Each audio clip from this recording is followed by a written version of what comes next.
السلام علیکم ورحمۃ اللہ وبرکاتہ، اعوذ باللہ من الشیطان الرجیم، بسم اللہ الرحمن الرحیم۔ سردیوں کی آمد ہے۔ سردیوں کی بیماریاں اکثر لوگوں کے اوپر اثر انداز ہونا شروع ہو جاتی ہیں۔ اکثر لوگوں کو یہ سمٹمز آنا بھی شروع ہو گئی ہیں۔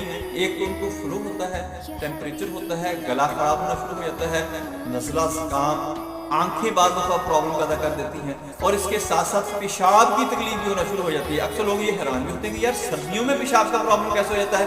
دوستو، سردیوں کے اندر بھی پیشاب کا مسئلہ آپ کو بن سکتا ہے، یورین پرابلم آ سکتی ہے۔